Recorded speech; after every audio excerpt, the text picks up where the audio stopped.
The mayor just drove up, so why don't we give her a second?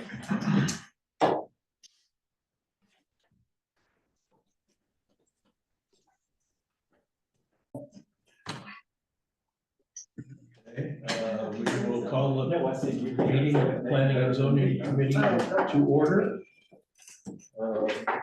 Welcome, everybody. Thank you for coming. First order of business would be adoption of the agenda. Do I have a motion? Move we adopt the agenda. Second? All in favor? Next is approval of the minutes from our March 25th meeting. Entertain a motion for that. Move the motion, move the minutes be approved as published. Okay, second? Any comment? Anybody want to make any changes? Hearing none, call the motion. All in favor? Aye. Okay, next order of business, the tree ordinance.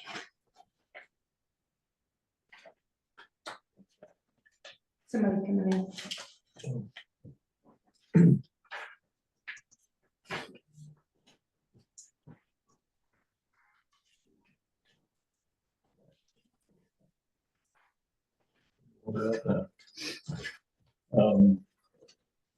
We have amended the ordinance that we put out last month, and most of it is just minor changes from what we had.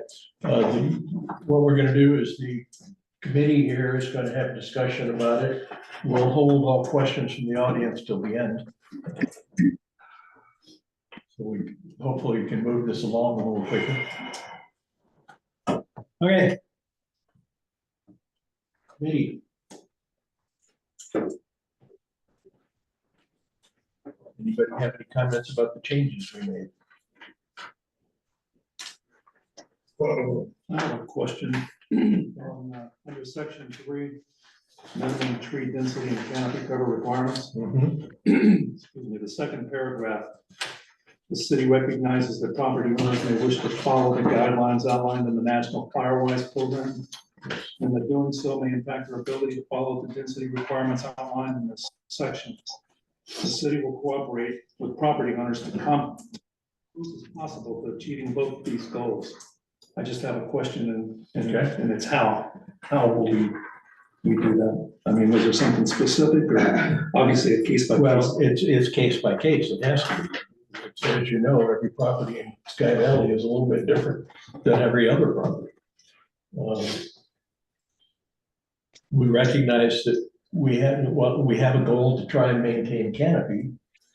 At the same time, there are people that are going to want to comply with the Firewise guidelines, and we're certainly not going to prevent them from doing so and jeopardize their own property from a fire.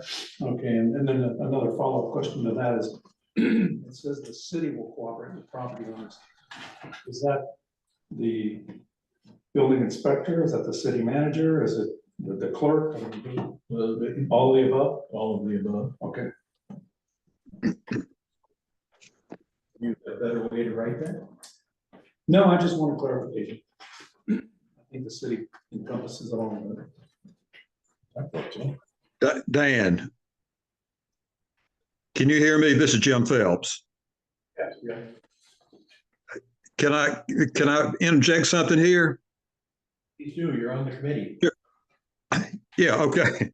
Talking about that very thing that Jim just brought up, are we saying that the Firewise program will take priority, the requirements of that program would take priority over this ordinance? And that may be what Jim is, that's what I'm asking. I don't know whether Jim was making that point or not. I would say it does. Okay.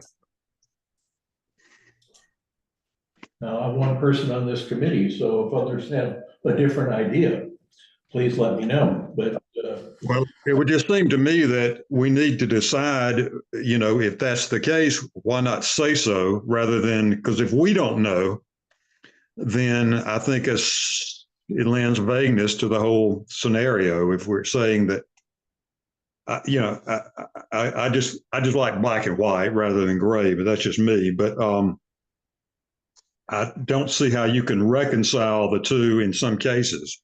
One's got to take priority over the other, it would seem to me. I've read briefly the requirements on that or the recommendations on that FireWise program. And of course, we need to understand that it is voluntary. It's just something they recommend. It's not something we have to allow, as I understand it now. The But city does comply with FireWise guidelines. So I think if, as long as we're gonna do that, we do have to allow it. all right, well, You're both am I wrong on What that? does our attorney say? I would keep it as is written, that will cooperate with property owners, come as close as possible to achieving both of these goals, because I think that's what we're trying to do, achieve both of the goals.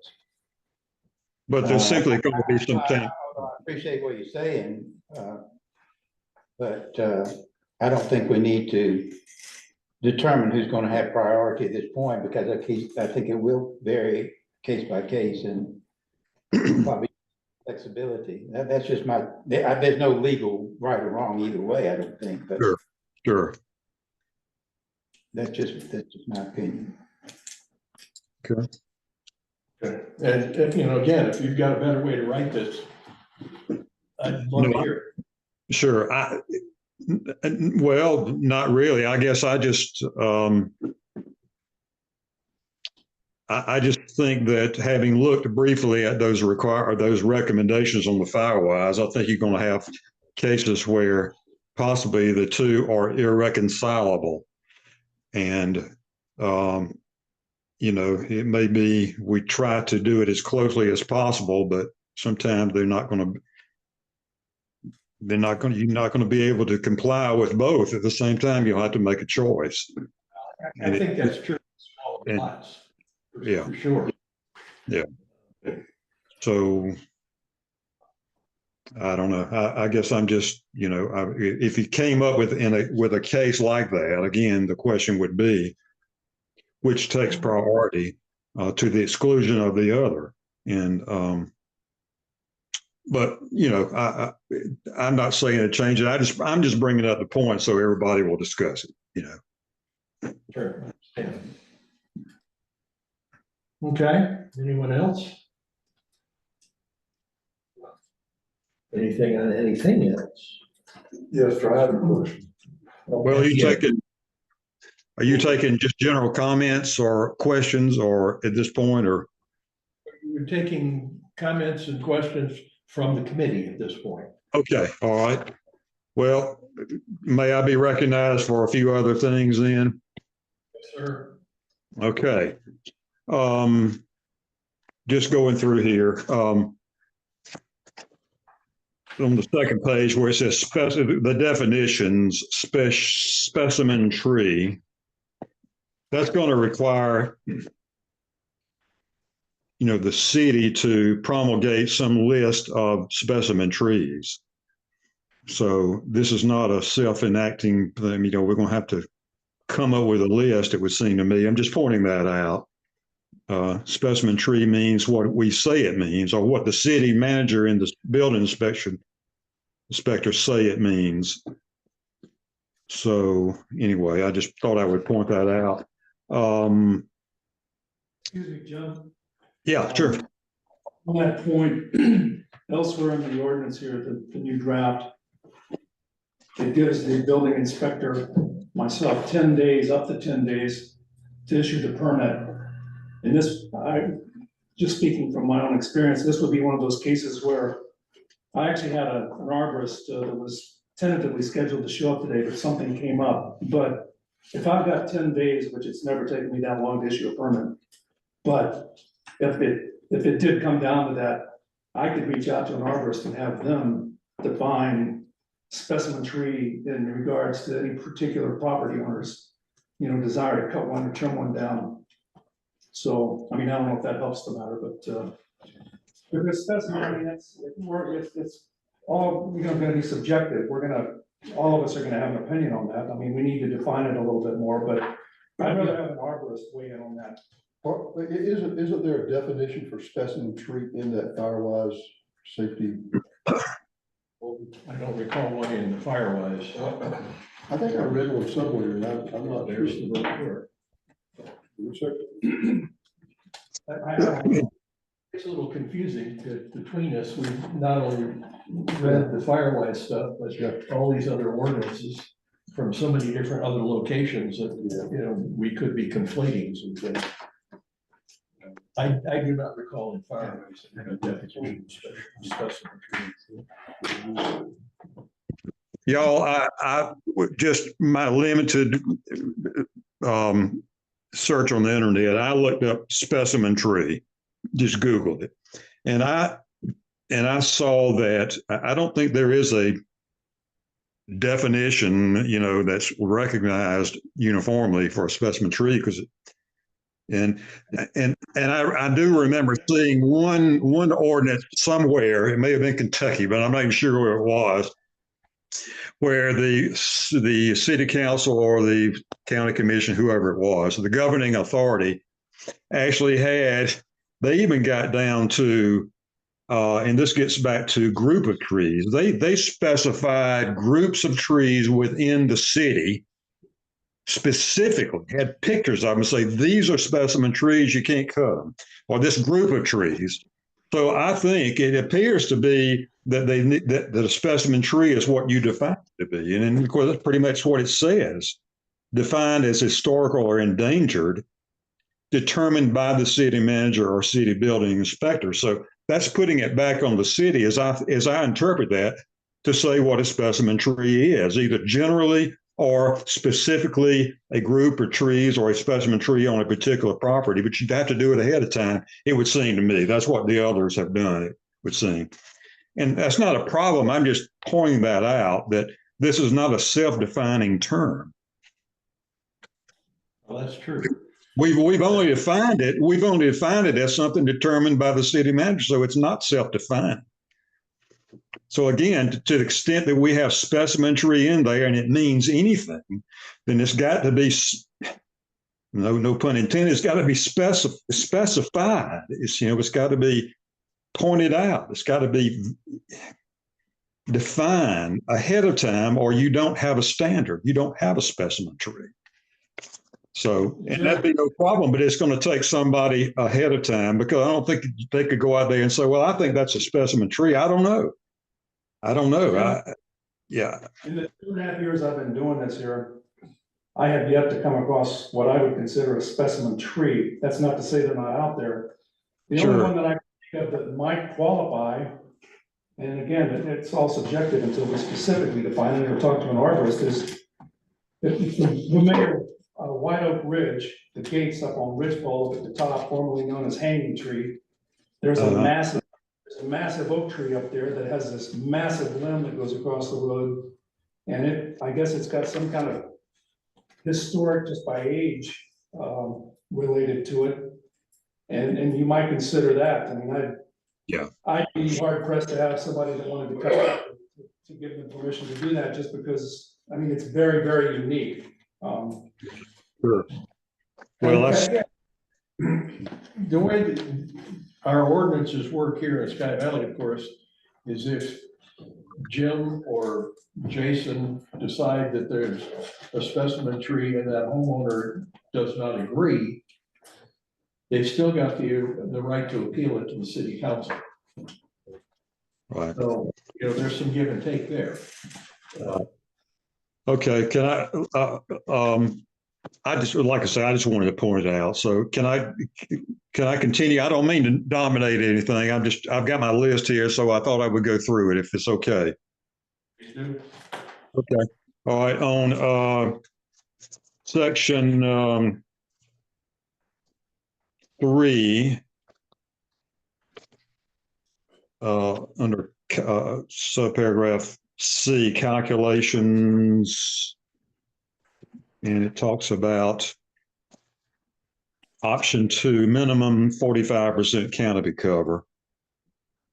All right, for it's under subparagraph C, for replacement trees, half maturity canopy is credited. Y'all, everybody got where I am now? Yes. Yeah, right there. Okay, good. All right. My question would be, and I think anybody's question would be, well, who determines mature canopy? I think the answer may be an arborist.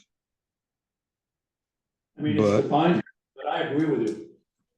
So it would seem to me that, I mean, it doesn't say that. So, I mean, half a maturity canopy, I'm not an arborist. I mean, nobody among us is qualified, I think, to say what that is for any particular species of tree. So it would seem to me, if you look down to capital D, tree replacement, a little bit further down, Sharon. Yeah, okay. I would propose this to try to clarify that. Start out that paragraph instead of with arborist standards document, which, by the way, is not defined in the ordinance. But I would say any permit application which provides for tree replacement for approval of the permit must be accompanied by an arborist standards document which provides a complete set of guidelines, etc. That puts it back on an arborist to determine what the canopy cover is and is going to be. Otherwise, I don't know who's going to determine that. Jim, your note there, I actually had a question too. Excuse me. D1, what you're talking about, the arborist standards document. Yeah. Where is this list? When Dan McAbee and I spoke to some folks in Habersham County, they couldn't provide the list. They said that they know there is one, but to this date, we haven't seen it. And then if you go down to E2, I propose where it says all replacement tree selections are subject to review and changes by, instead of city inspector or city manager, arborist. I mean, obviously in conjunction with us, but the tree selections has to kind of go hand in hand with that D1 up above the list. Does that make sense? Yeah, tree. Yeah, exactly. Yeah, I agree.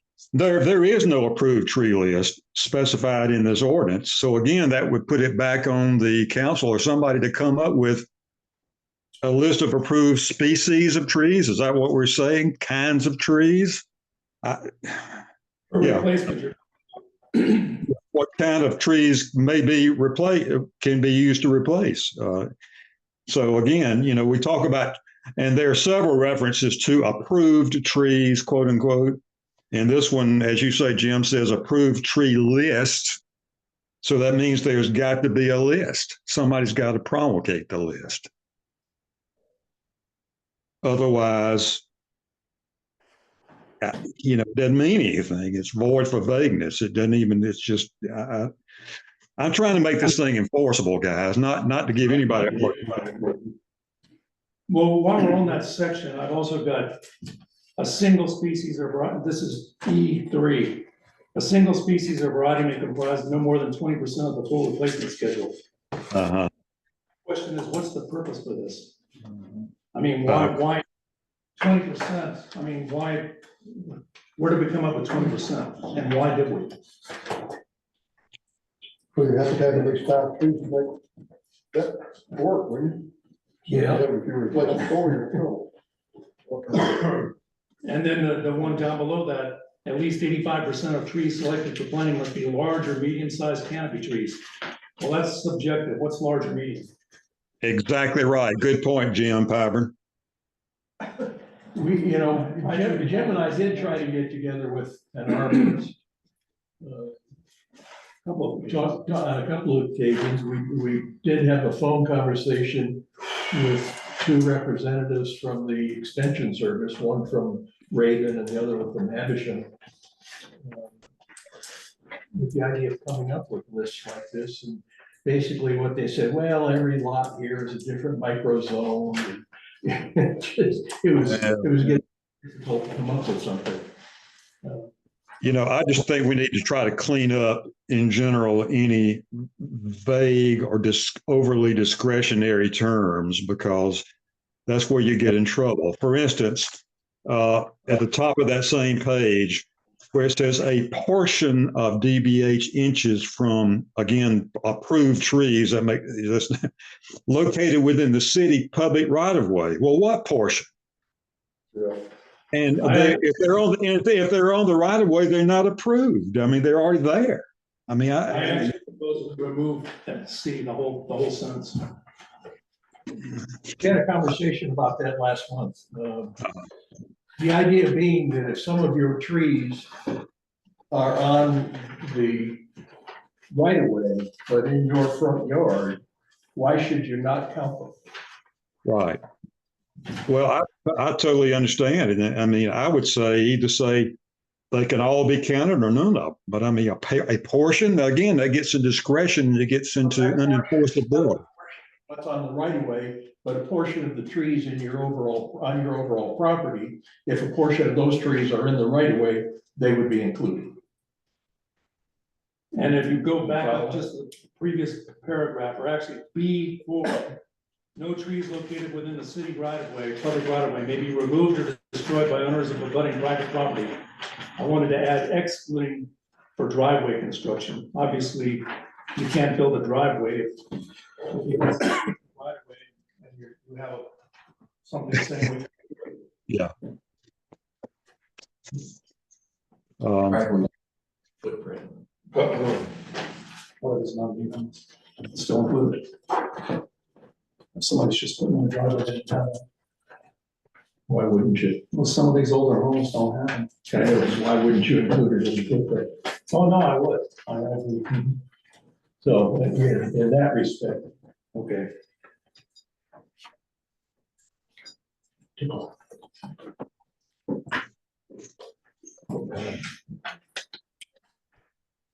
all right, again, I understand what you're saying, Jim, and I don't disagree. I'm just not sure the best way to alleviate that problem. Well, I'm not, yeah, I mean, I'm just pointing it out, for discussion and, let's see, and, there's only a couple of other things that I wanted to point out for discussion. If I can I, Dan, may I go ahead or not? Do we need? One of them's a typo on, under section 4. For A1, and the contractor identified in a paragraph, that should be paragraph 3, not paragraph 4, but that's nitpicky, but. Where are you at? I'm lost. Where are you seeing that? It's on, Sharon, it's on section 4, procedure for issuance of tree cutting permit. Okay, it's paragraph A1.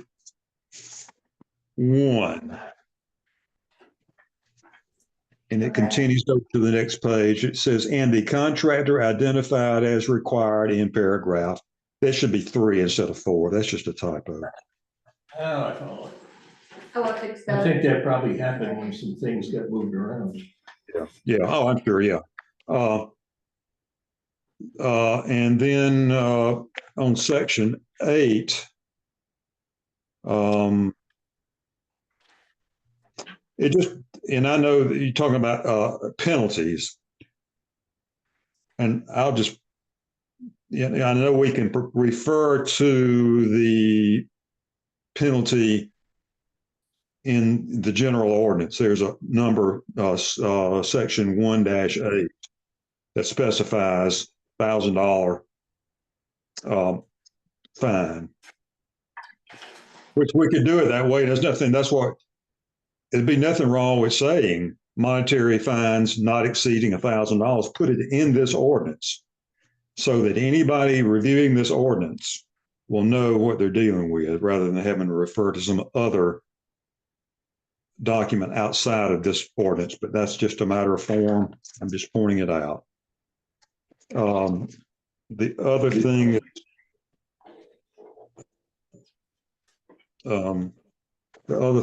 under that same section 8,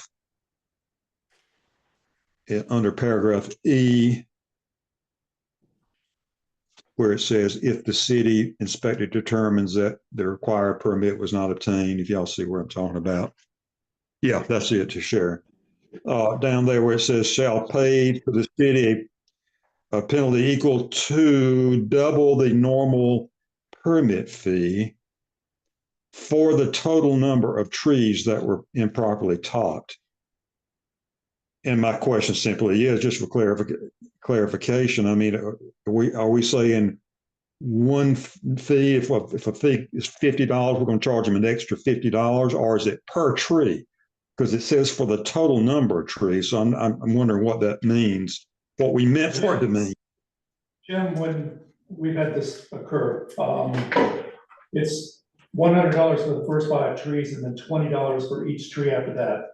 So say you've got 7 trees, that would have been $140 permit, 100 plus 20 plus 20. Gotcha. Okay. All right. I understand that now. That clarifies that. I just wondered. Okay. Let me just say one more thing. I promise I'll shut up. I think that we need to, how should I say, this is obviously a very volatile, sensitive issue with folks in Sky Valley. It draws a lot of fire, a lot of criticism, a lot of comments. Did y'all get the email from Chip Durpo this morning? It was in my spam, so you may not have gotten it. And I use that as an example of, of how people think. And I mean, he has one viewpoint, and I don't disagree with all of it. Or, I mean, everybody's got a viewpoint. I'm just saying we need to make very sure that we do this the right way. That number one, the city council or whoever the city is going to enforce whatever ordinance is eventually passed. We have an ordinance now, which I don't think has been enforced. To my knowledge, it has not been. It's been violated many times, but never enforced. I think Jim disagrees. I do disagree. Pardon? I disagree with you. I've written multiple citations, given, quite a few warnings. So I'm not sure specifically what you're referring to. Okay. Well, I mean, has anybody paid the $1,000 a fee, tree? So far, 1,200. Okay. All right. Well, I'm wrong then. So I'll withdraw that part. I've just never heard. I didn't realize that anybody had actually been fined. I'm glad to hear it. So I guess what I'm saying, we need to make very sure that we do this the right way, that it is enforceable, that it's legally defensible, that as a practical matter, the standards set forth in it are objective and enforceable. And if it takes, our running it by some legal / arborist, consultants, maybe we should consider that before we send it to the next level. I'm just saying, because we pointed out some things in here today that are sort of subjective and sort of nebulous. That's exactly the kind of thing that will be attacked if you go to find somebody $50,000 for cutting 50 trees that they shouldn't have cut. And that's going to cost some money, but we would know that, it's been vetted by somebody besides us. That's my concern. And I just throw it out there. I just want it to be enforceable, and And so that we have a good feeling about what we've done, you know. I'll shut up. I'll shut up. I wrote a citation for $37,000 and it was mitigated down with an attorney and our attorney. So I mean, yeah, we do pursue the ordinance and, you know, we follow it to the letter. You know, we are tweaking this because there's been some concerns over other things, but not the enforcement. Okay, well, no, I was wrong about that. And I'm sorry, I didn't know. I've just never heard of anybody being, I'm glad to hear it. And the reason it's taken so long to do this is because we are trying to get it right. Yeah. And, there have been some problems with the existing ordinance and we're just trying to make it better. Sure. So, as I said before, I'm more than willing to entertain any other language that anybody comes up with to put into this thing. So please don't just, we don't like this, but and not come up with something new. So, I got a question. yes, Is he finished? I don't know. Are you done, Jim? I'm done. I'm sorry, guys, really. No, I'm done. Okay. I was gonna ask, has anybody from the Forest Department, Forest Service? Hold on, for the benefit of our minutes. Do what? Would you identify yourself, please? I'm Brian Paul, 1803 Ridgepole. Thank you. Thank you. Has anybody from the US Forest Service ever been out and checked Firewise and see is any kind of recommendations they might have? Well, as far as the Firewise goes, they have put out a brochure, which we have here. Yeah. You can have this one. No, well, yes, thank you for that, but I'm just saying, somebody actually been out to Sky Valley and seen. I mean, because the question I have, several questions. You got two different parties. One guy wants to take out all the trees, the other guy doesn't want to take out any trees. It seems like, and you're trying to live in the middle. I understand that.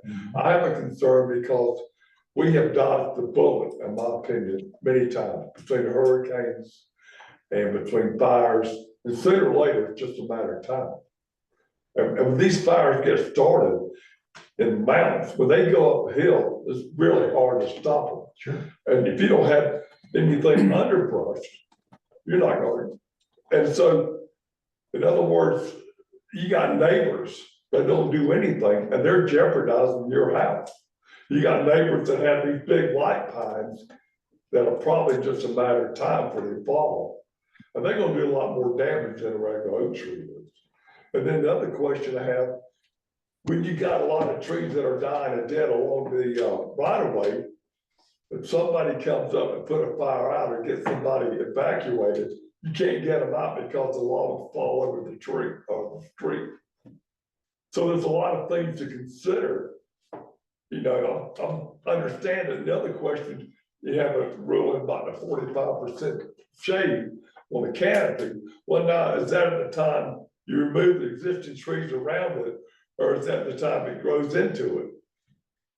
That's why we've got it the way it's written.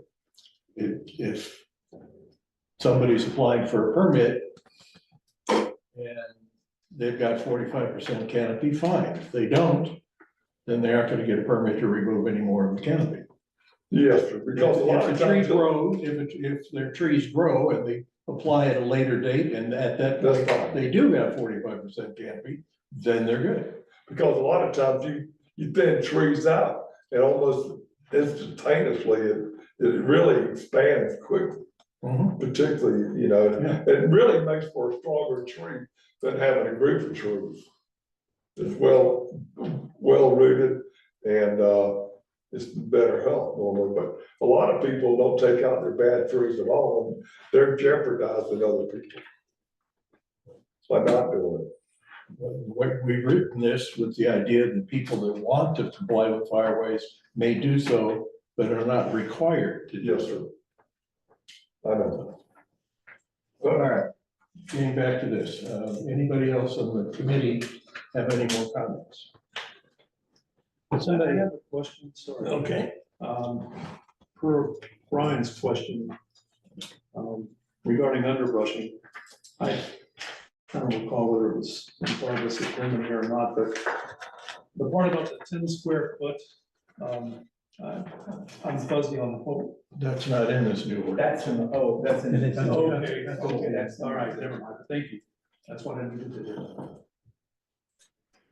Jim had mentioned the Arbor Standard document. I think I mentioned last time, we had referenced the Arbor Standard document, but we didn't really define it much. And I had come up one time with a definition as the standard put out by the American National Standard Institute, ANSTA 300. It lists minimum density requirements among other specifications. That's something you could put into the definitions if you wanted to. Have we actually acquired that document? No, as far as I know, we have not. Part of what Jim and I were trying to do with meeting with arborists is to get some of that But information. at least you know what it is, where to get it. The National Standard Institute you have to go to. All right, tell me again. Oh, yeah. Where is it so I can see? Sorry. Where is it on this document? Is it where? you Well, refer- they have a reference Start with to, definitions. yeah, back in American Standard difference. Institute, Institute, yeah, I believe it's Institute. that's all just American Standard Institute.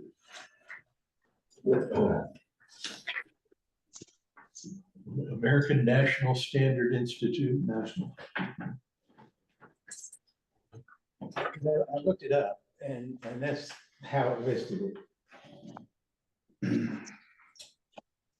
What I've been running into is that in going through these other ordinances from other communities, the standard document they're referring to is created by their own arborist.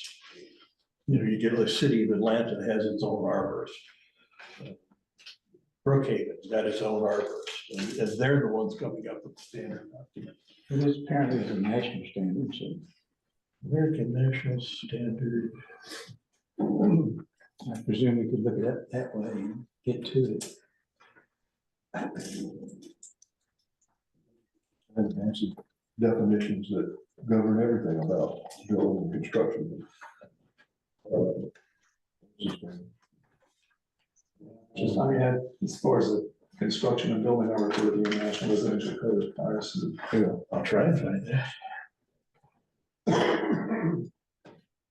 And then I noticed we'd left out this, what was in the old one, section 3, criteria for evaluating applications for tree cutting permits. I don't know, maybe we want to leave that out, but it looks to me like it might be something good to be in there. It reads, Where are we? well, in the old document in section 3, it was the criteria for evaluating applications for tree cutting permits. And it's just that, it's a criteria for evaluating those applications. And it just brings to mind the issuance of the reasons for the conditions of the criteria for issuing the permit. It reads, in evaluating applications for a tree cutting permit, the city, building inspector, city manager, whatever, and city council may consider, but not be limited to the following criteria. 1, the number of trees to be cut top to trim. 2, the value of the trees to be cut top to trim. 3, the condition of the trees to be cut top to trim with consideration given to dead, disease, hazardous or damaged trees. 4, the environmental impact of cutting, topping, or trimming on the applicant's land and on adjacent lands, the impact on stream, soil, erosions, and surrounding vegetation is a part of the environmental impact. I think there was a couple others that other federal, state, or local ordinances or regulations and determination of if a tree is a specimen tree, getting back to the specimen tree.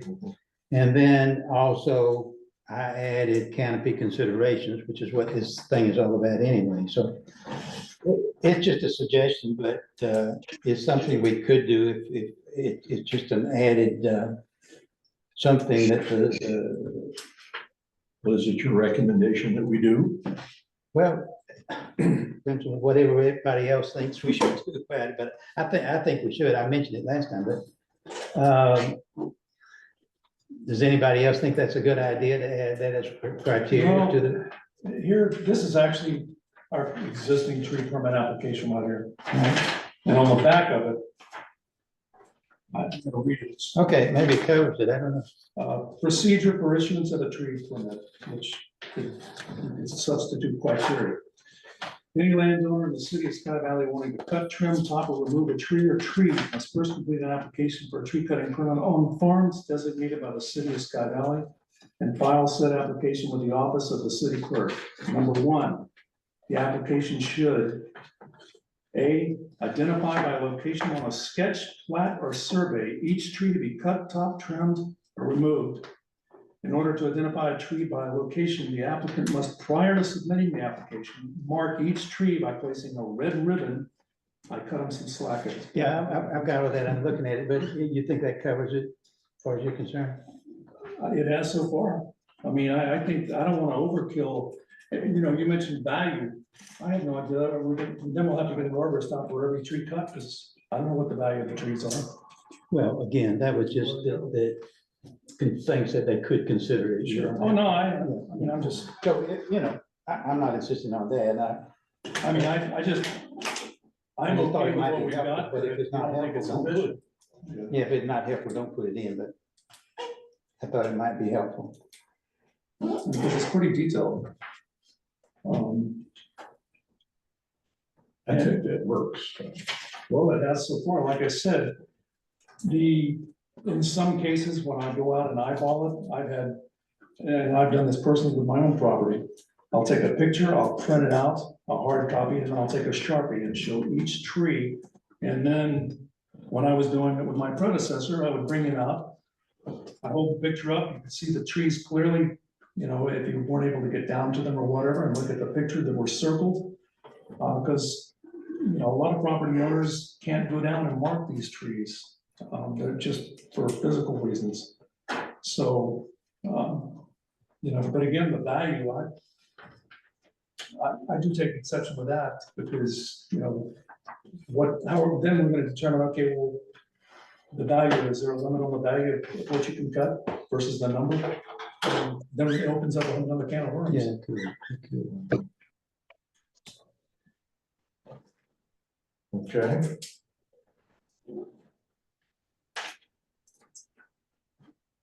All right. What do you want to do? That's the word. You're good with the way this is written. Okay. You think this suffices for what you're talking about? Well, I think this would be helpful, but I'm not insisting on it, so Well, it depends on what everybody is. make a motion, yeah, we'll see if anybody will second it, and then we'll discuss it. Okay, I'll make a Well, motion. excuse me, before you do that. Yeah. Can you tell me what's on there that's not on here? I mean, I know you just. Yeah, look at it. I think it, value, I think we could strike value. I agree with you on value.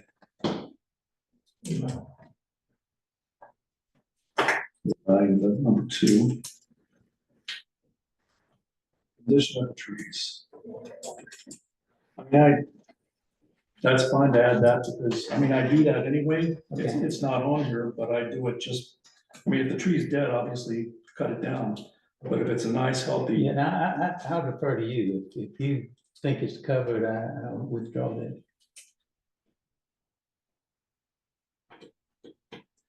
well, I mean, it's not, for instance, the environmental impact of cutting, top and trimming on adjacent lands, impact on streams, soil erosion, surrounding vegetation. I think that's covered elsewhere in here, but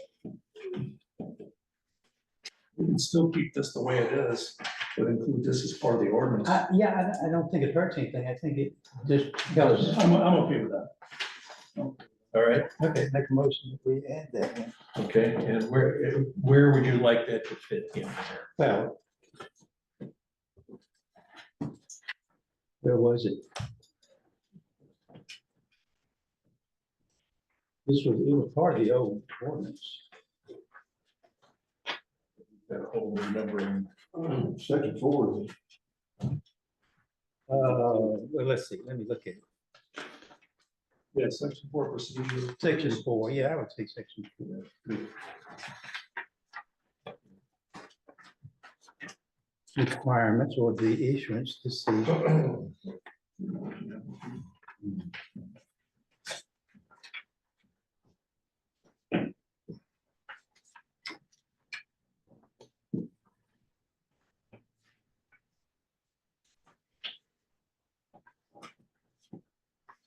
What could be in general applicability in section 2?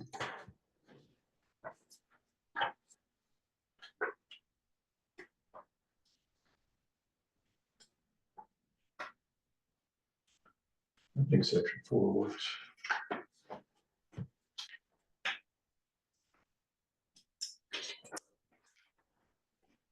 Okay.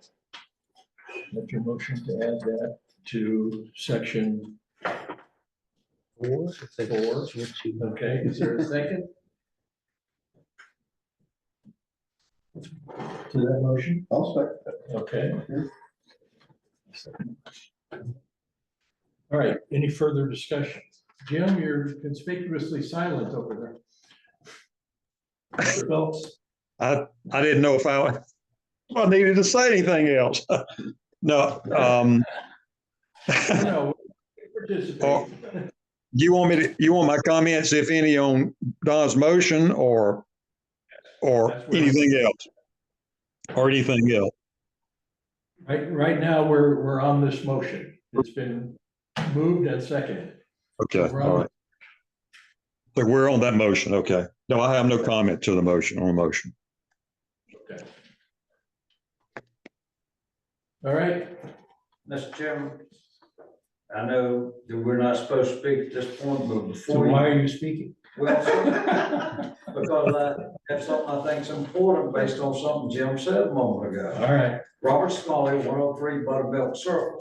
I'm just questioning, is the word value being put in? Because to the homeowner, that tree is not value, he's fixing to pay in order to have it removed or crown reduction or whatever permission he's it's not requesting. in there. We're taking that out. It's coming Okay. out. Very We're good, taking that thank you, I didn't hear where the word value was at. Yeah. Thank you. All right. All in favor of Don's motion? Signify by saying aye. I don't know if, can I vote by Zoom or not? Yes. Okay. That was an aye. All right, carries. Okay. Next, what else? Don, I said I wasn't going to say anything else, but I wanted to re-propose some language I talked about earlier on section 3, paragraph D, under tree replacement.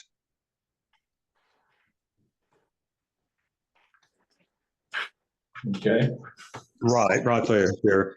All right, my question is who determines what the canopy or the half-mature canopy or what the canopy cover, who determines that?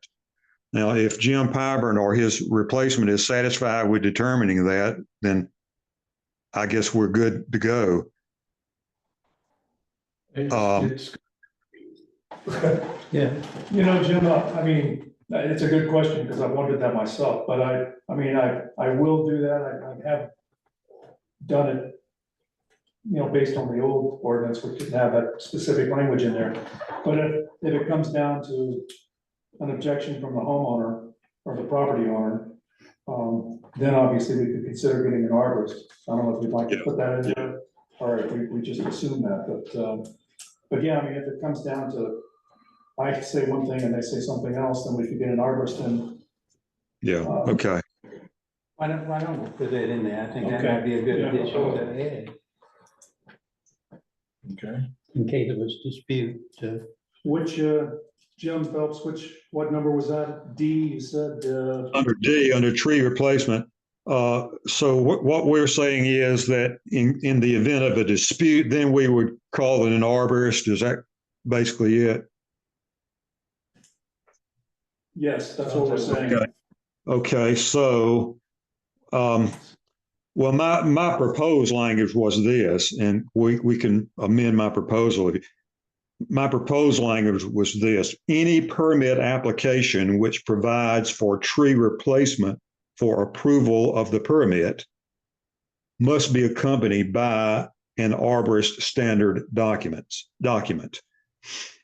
All right, so which provides a complete set of guidelines, et cetera, et cetera. So we're saying that we would require that only in the event of a dispute. So we need to put some kind of a qualification to that. Um,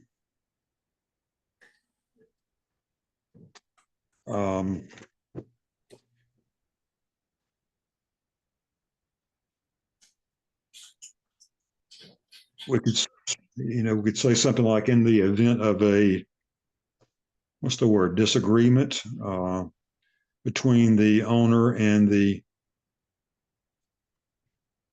city or whoever that might be, whether it be the city manager or whatever. Jim, I think if you go under E2, which is just below that, all replacement tree selections are subject to review and changes by the sitting inspector or inspector city manager, and in the event of a disagreement, an arborist or something like that. Anyway, I think that's where I could go without having to go on verbiage. All right. Well, if we're going to leave it like that, I think Don was saying we needed to say what an arborist standards document is. So did we decide to do that or not? Because if we're going to put it in there, it needs to be defined in some way. My way of doing it was, but we're going to the American National Standard Institute to see what we can come up with. Okay, yeah. Since that seems to be like a term of art or something, some term known within the profession. All right, so if you wanted to put into two, Jim, is that what you were? E2, yeah. That's what it looks like it would fit best that I see, unless you see some other location. I agree with that. I think it was good there. You would say in the event of any disagreement regarding replacement tree selections, an arborist standards document which provides a complete set of guidelines and resources. It must be accompanied by that. I know I'm getting confused here, especially over Zoom. I think what we say take precedence in the event of a dispute. In the event of a dispute between or property owner and the city. Okay, comma, any permit application which provides for tree replacement for approval of the permit must be accompanied by an arborist standards document, which provides a complete set of guidelines and resources to meet tree replacement requirements. Does that make sense? We're saying that arborist would have to break the tie, so to speak, or whatever. Let's say this. We'll try to come to an agreement here on that verbiage, but then would you please jot something down and email me? So Sure. that I don't get confused. All right. Because it's gonna have to get into this document somehow. My question is, in the event that it does come to dispute and we've got that document and we have to call an arborist, who's gonna pay for the arborist? Homeowner. Okay. Yeah. Maybe we should put that in there, to be paid by the Okay. homeowner. And if there's Yeah. a dispute, the onus on them. Right. Okay. Well, I'll do that and email you something, Dan, and Mr. Chairman, a lot of cities and counties have as needed consultant, part-time arborist on file.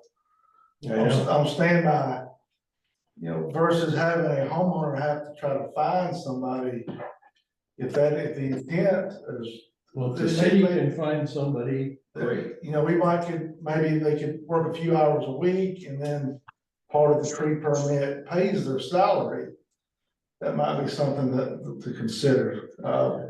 I wouldn't recommend that we jump right into that. I just know there's a lot of things that, Up to this point, it hasn't been necessary. I just think that Jim and I are not tree experts. I mean, certainly we will not I understand. shed any responsibilities, but I just want to make sure that I think, you know, we're not putting ourselves. But I will say, case in point, about arborist, you know, for example, on a building permit, anytime there's a concern or discrepancy about an inspection or something, the standard policy is that homeowner can hire the services of a registered engineer or somebody that can provide a third party. And we can stick that in the file, if there's ever any issues, you know, we'll go back to that. Perfect.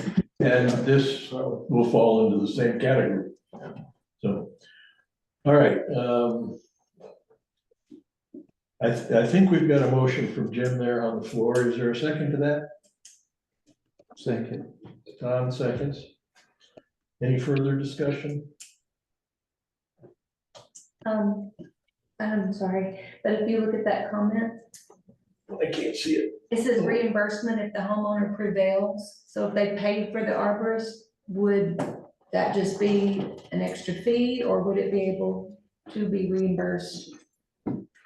The city doesn't reimburse for any other expert advice, so I would say no.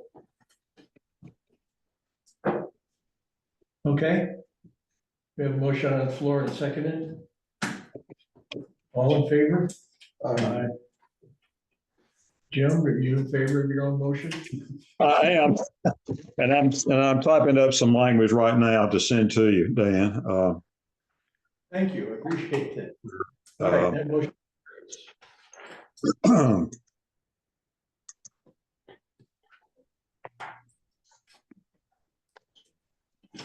Anything else? I have just one suggestion. I read through all this, I was thinking that there may be an opportunity for us to address a potential issue. If a homeowner needs to cut a tree that's gonna fall across a city street, we should put language in there perhaps that might require a notice to the city for that of X number of days for the date of the cut. He can get a permit, but we have to provide some kind of police for enforcement or traffic control for that period of time, and we need notice for that. I think we've already got that. Do it? Yeah, so we have an unofficial policy that works. We have a great communication specialist that gets the word out. We do try to have a good relationship with the local tree companies.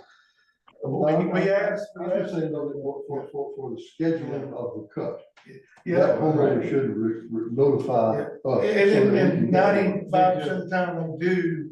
Yeah, but we really haven't had anything formal, but for what we have, it's been working pretty good. I know we've had some trees, particularly as a roadblock, we try to get that out. Yeah. And we let Elmer, Mendoza, some of these other companies know that.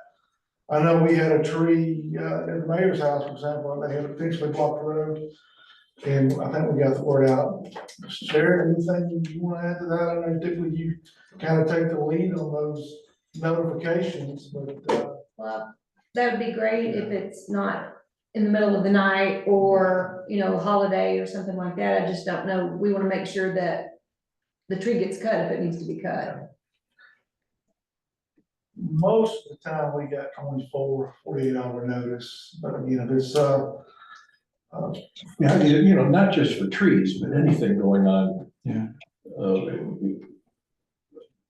My own house, when I had my roof redone recently, there was some time there where they were blocking the road. Of course, it was very brief, but you know, regardless of what's going on, if the homeowner's gonna be doing anything, that's gonna block the road, they're gonna have to provide some notice. And that's normally a question that we ask if somebody's pulling a permit. Is this gonna require any kind of road closures or anything like that? And that's usually how we begin those conversations. I was thinking if a tree had fallen across the road. Usually they call the the police. tree doesn't have to fall over the road, they might need a crane in there to take the tree Right, out. I was thinking And the of it crane was itself small. is what's gonna block the road. Yeah. So. I would, I think we've got it pretty well handled. If it becomes a situation where people are abusing it, then we might have to have an ordinance just deals with that whole thing, the whole issue of blocking the road. Normally with these tree companies, particularly if you're talking about a crane, they have to do a lot of coordination and scheduling on their end. So a lot of times we might have a week or two advance notice. And, for the most part, it works, we really haven't had to really put the hammer down on anybody too hard or just last minute for their negligence and not letting us know. Okay, what else?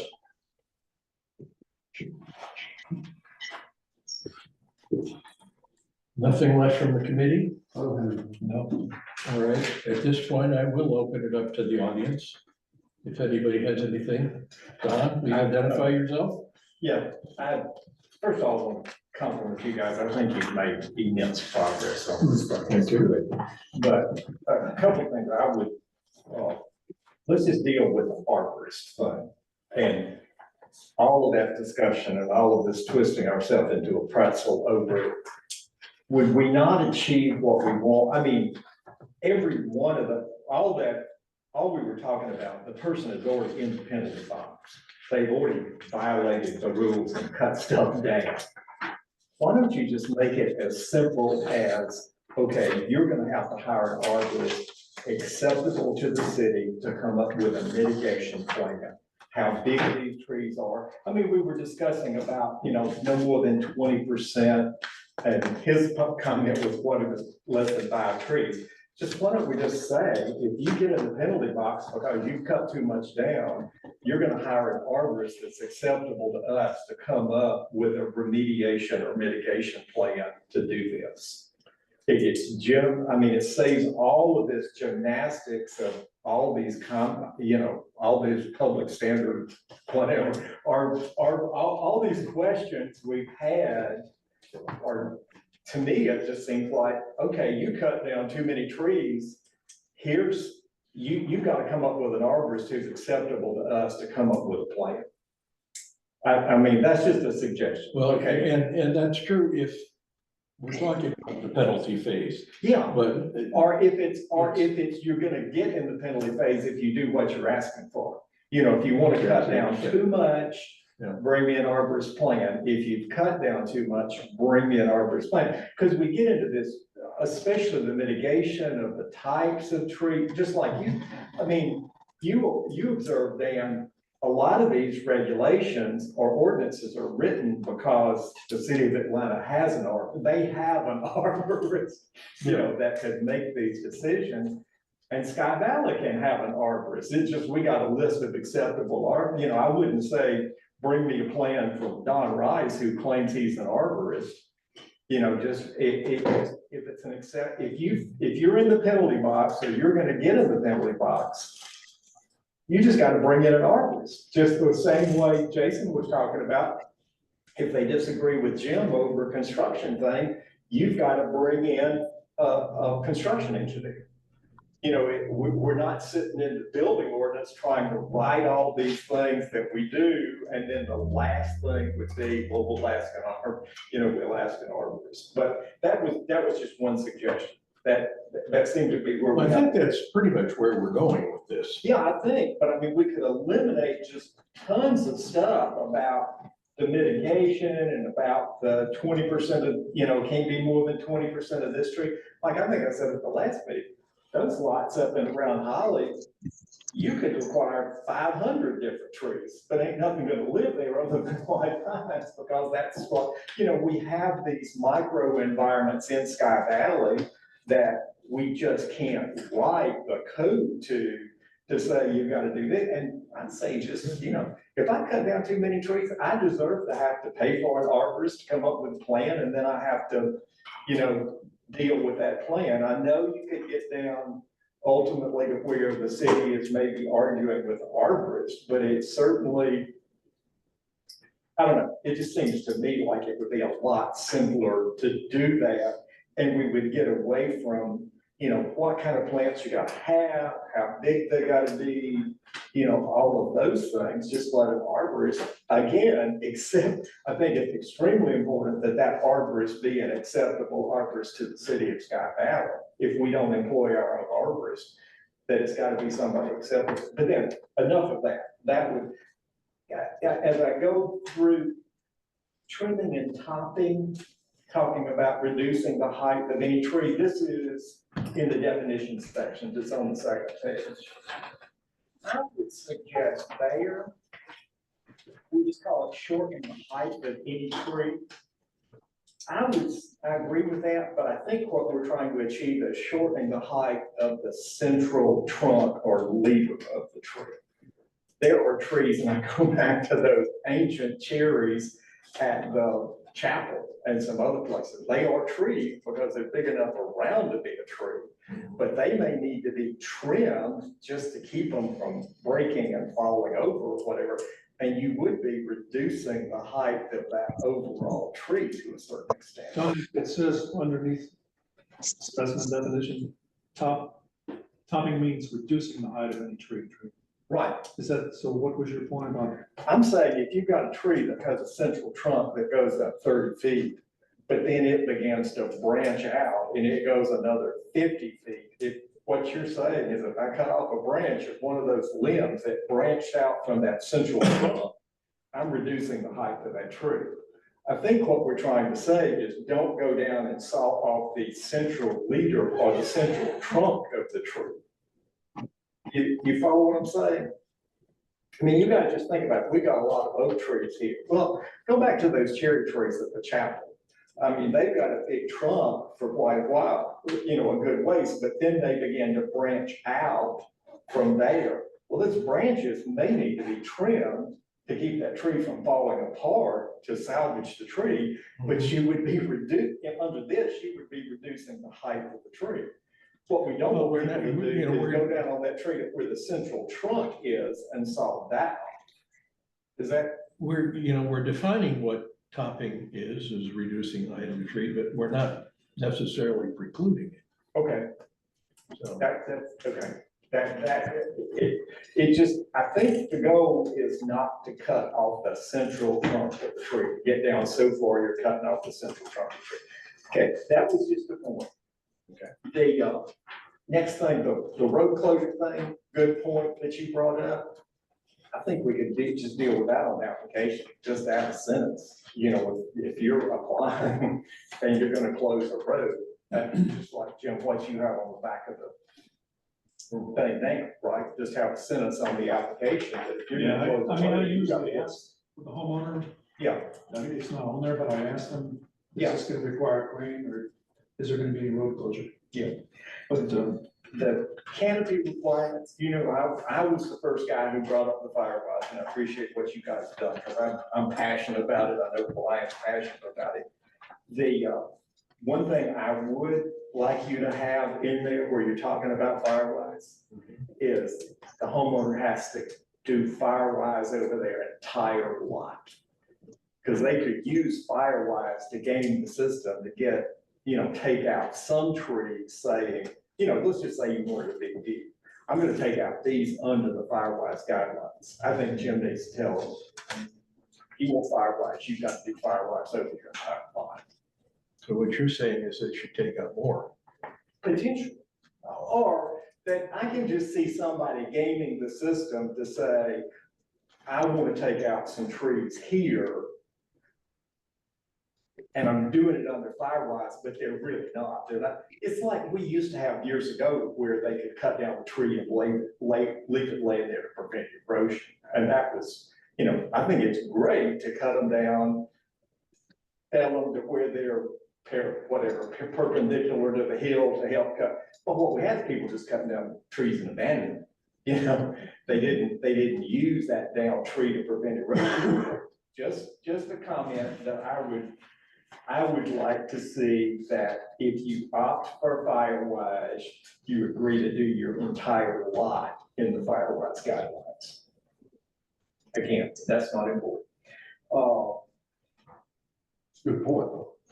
Yeah, Well, I understand your point, but I just don't see where having them remove more trees is going to achieve anything. Let's be under. well, it's gonna help them comply with Firewise. Well, I mean, if they really Yeah. truly want to be compliant with Firewise, they Well, should be. they'll just put on the permit, they won't even mention Firewise, they'll just say, I wanna cut down these trees, even though that's what they're intended.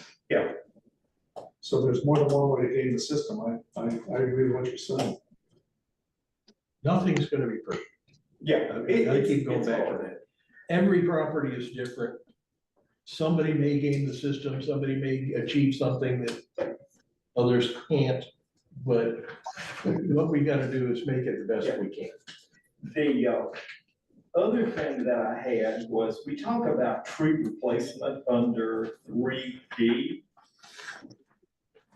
But we also talk about, again, under D, under 8B about replanting. I mean, that just seems to be a little bit of a redundancy, if not an area that could be inconsistent. You see what I'm saying? We talk about replanting, and then we talk about, here we talk about tree replacement. And I think that could just be dealt with in one place. And again, back to me, I wouldn't have either one of them. I'd just say, if you cut down too many trees, you gotta bring in an arborist plan and do what the arborist says.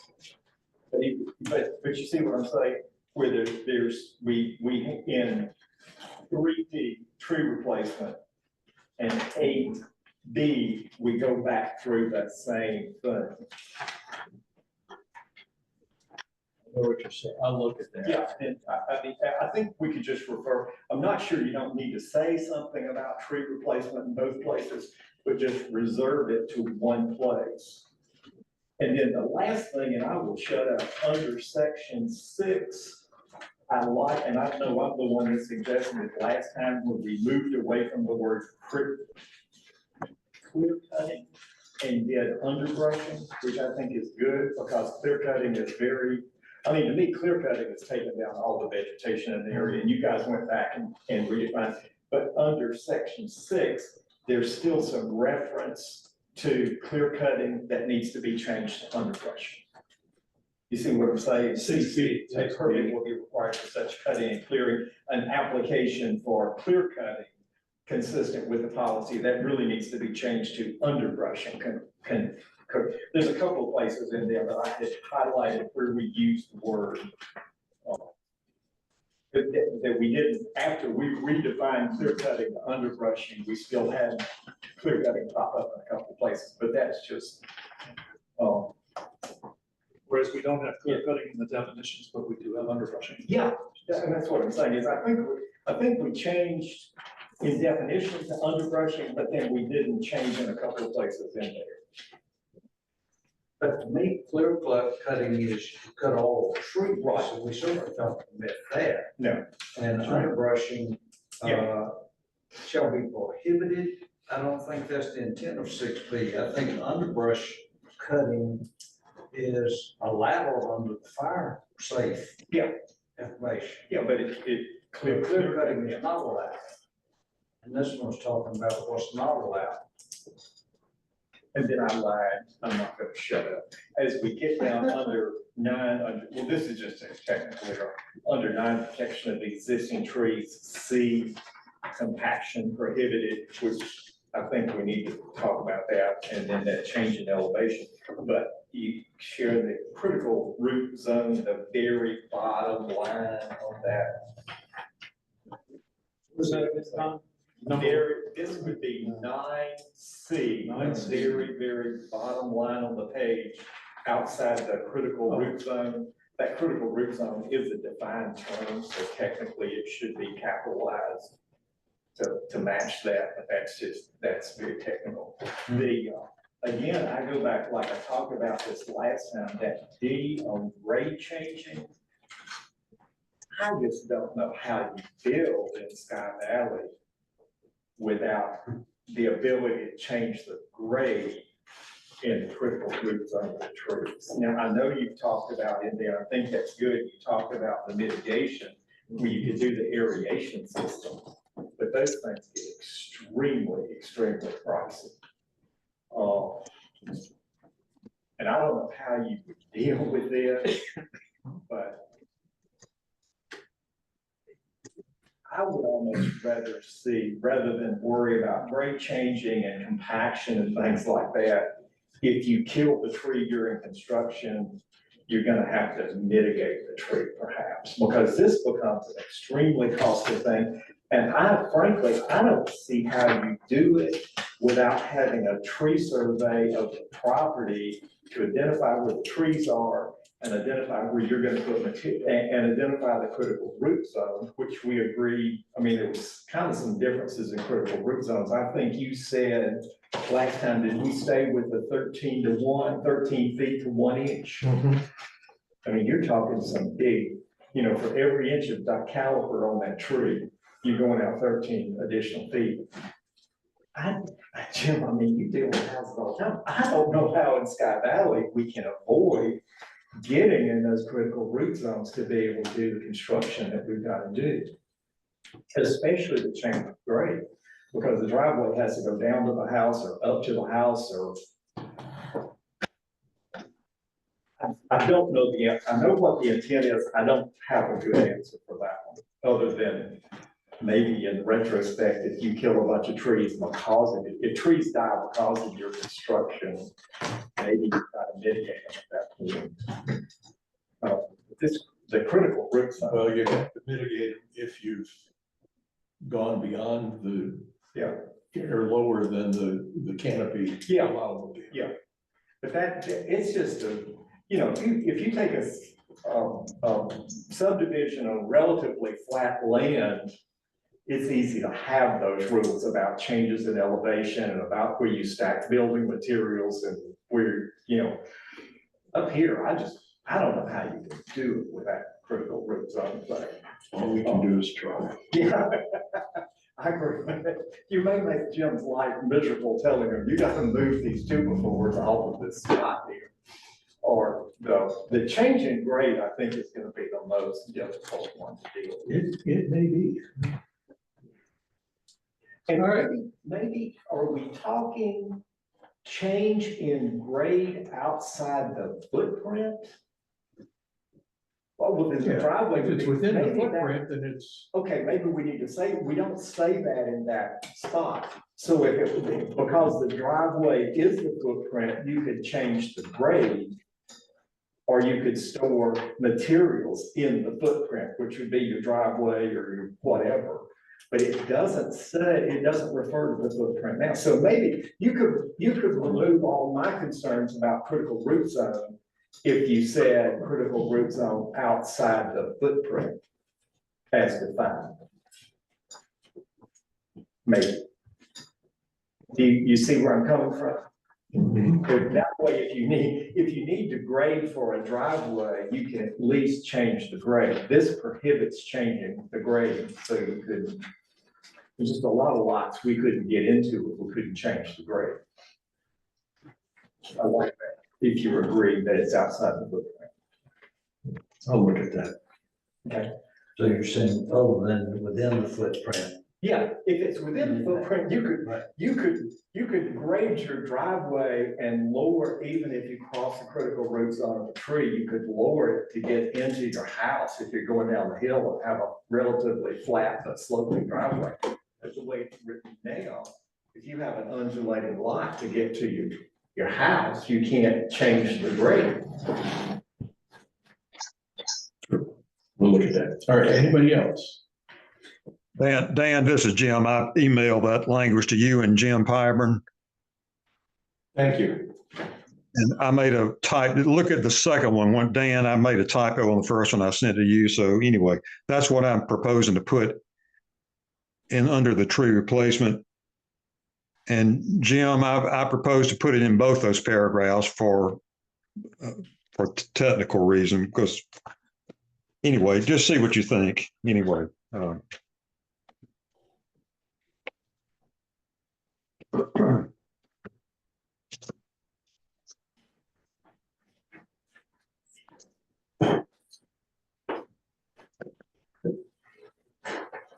Good run. That looks good to me. Thanks, Don. Or do we have any, of the public, Robert? Robert Smalley, 103 Buttermilk Circle. I've got a couple of places where there's commas and stuff, periods, and I'll just give Sharon on those typo items.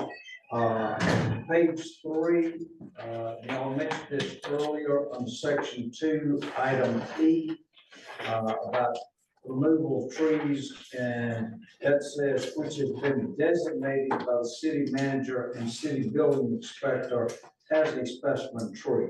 So I think the actual application of that is when I do an application and I mark the trees and I give you the plat showing where they are. If any tree I have marked has been previously designated as a specimen tree, they would then tell me, no, you can't touch that tree. But I just call this to y'all's attention. This is, if you're going to apply it, it's saying for y'all to come up with a list of specimen trees. Is my reading of that. So I just suggest that for advisement for y'all to consider how it's worded. I doubt that we're gonna come up with a list before, citywide beforehand. Right. That's gonna happen during the permit process, the application process. Okay, very good. Jim, by the way, that looks good. Yeah, I'm good with it, Jim. Looks Yeah, good. that's good. Good deal. Thanks.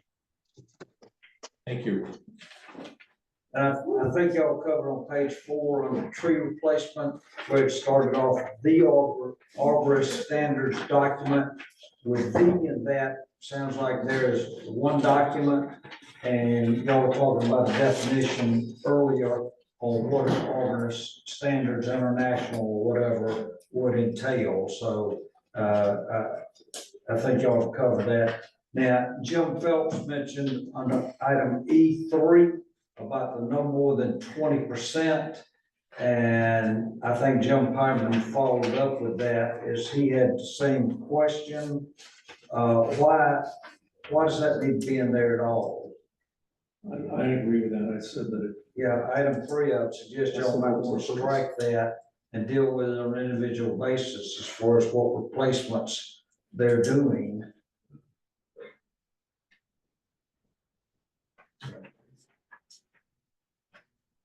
So I have no opinion one way or the other, so. You would like it out? We like it I move that we strike E3 from the ordinance. Second? A second. Okay. Further discussion?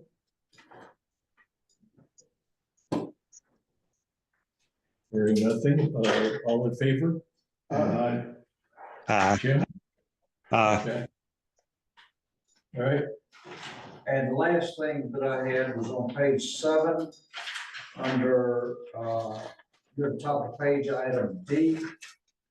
And it's just clarification for me, all citations issued and fines imposed herein shall be imposed individually or jointly upon the applicant. Robert, I'm sorry, but rather than page 7, what section are you in? Next to the last. My pages aren't numbered the same as yours. I'm sorry, I'm under section, 8D. yes, 8D. D, Yeah, Yes. Okay, thank you. And I'm questioning the word or. All citations issued and fines imposed herein shall be imposed individually or jointly upon the applicant, property owner, and the contractor. Is it arbitrary as to when we go against all 3 or go against just one, or? We had a situation a few months ago where the homeowner did not get a permit, and then the tree company cut the trees, and they both got citations. the homeowner and the tree company, so that's probably why that's there. There was two individual. Precisely. Okay, and that's the one of which I'm aware, I think, because I use that same tree company. And they were saying that while they were cutting, the homeowner asked them to cut additional trees, which they did. And then you're going after the homeowner and against the tree company as well, instead of all against the homeowner who gave the instructions. And that's the reason I picked up on the word "or," was he had mentioned that to me when he was doing work for me. So, Sometimes the contractor's responsible, other times the homeowner's responsible, sometimes both, okay, so. We had a case in court this morning of an individual that third infraction, had started work without permits, 3 different properties. So in that case, obviously, we went after the contractor. The homeowner knew nothing about it. just in my humble opinion, I would think when we say that we go for double the amount as a fine, that regardless who pays that double amount, I don't know why it's a big deal. Are you saying that we go for 4 times the amount if we go after the person cutting the trees and the homeowner? Because we talk about double fines, if I'm not mistaken. Or it's usually against the applicant of the permit. Right, right. And if that person wouldn't pay, then I understand going after everybody involved until our double fine is satisfied. Ultimately, it's the homeowner that's responsible. I mean, it's their property and they were the ones that, had the work done. Okay, and Williams explained to me, the homeowner in that case said, I screwed up, I'm willing to pay 100% of the fine. So again, I question, are we going after more fines than we are trying to define that we would go after? That's a question for the city council. Okay. No, we're not trying to go after more fines, we're just trying to make sure that everybody that's involved knows that they potentially could be fined. Yes, All right, anything online? Okay. Anything more from the council? All right. Try and make those changes. Next order of business is setting another meeting date. Karen, we have a variance request coming up. Has that been published and what date did it? Yeah, the 27th at 1. So the public hearing it's already been set for that day. And I think he was wanting just to go ahead after the public hearing and go ahead and do the regular meeting after that. Yeah.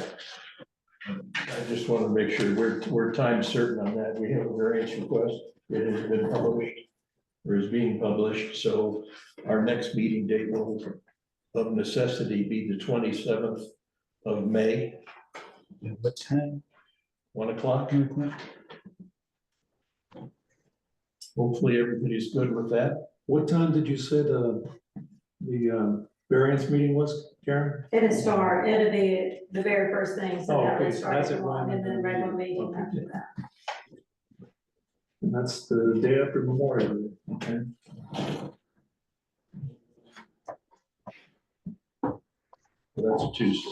Yeah, I'm here. Okay, everybody good with that? Mr. Allred, would you like to take this last item on the agenda? I'd be happy to, Mr. Chairman. I would move that, all items on our agenda having been exhaustively discussed, that we would, adjourn. Is there a second to that motion? Second. All in favor? Thank you. We are officially adjourned.